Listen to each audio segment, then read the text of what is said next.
Hello everyone, welcome to Michael's Retro Game Reviews, and this week I'm reviewing Sonic R.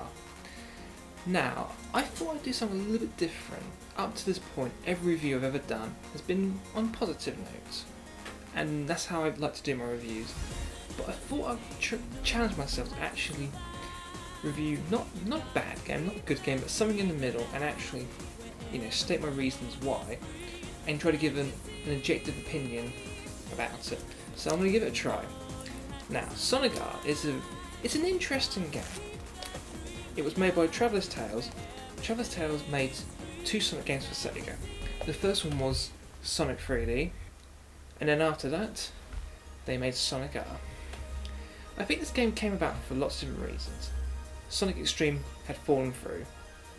They released Sonic Jam, which is a great compilation game, but the problem was they needed Sonic games.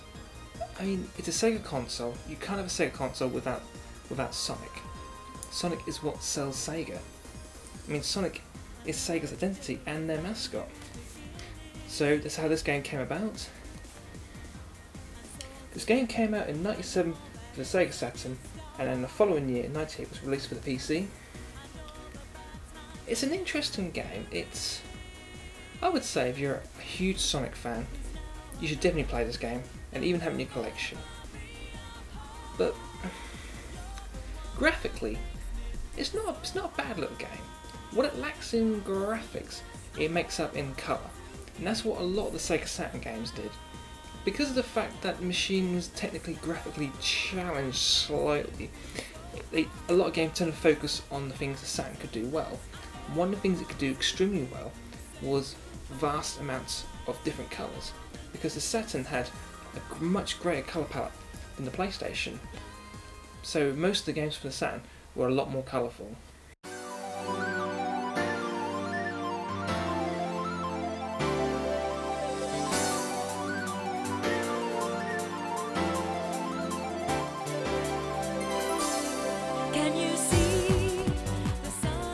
The music is fantastic. Every track is brilliant, distinctive, very memorable.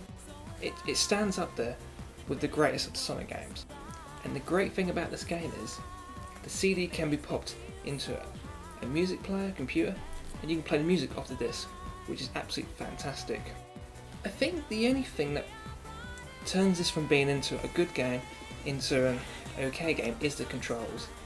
The controls are broken. They are literally... I mean, I can understand playing a game and failing because it's of my fault or I'm just rubbish, but in this game you can be fantastic, but the controls are unforgiving. You go into a corner and then the controls are so twitchy, you just go way out and then you try to recover and you make it worse. Literally, no matter how much you play this game and no matter how hard you try, the controls are they are unresponsive.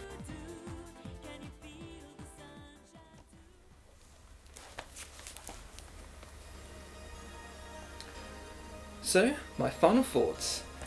Sonic R is an interesting game.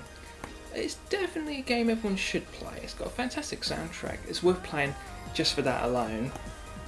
Would I recommend it? Unless you're a hardcore retro game collector, Sega fan, or even a Sonic fan. Otherwise, I don't think I'd recommend it. It definitely gets the, it's not quite the thumb of approval, and it's not quite that. It's somewhere in the middle. It's a game that's got something to offer you, and it's a game that is just short of being a classic, but it just falls just short of a few flaws. So I would definitely check it out, but word of caution. So thank you for watching, and see you soon.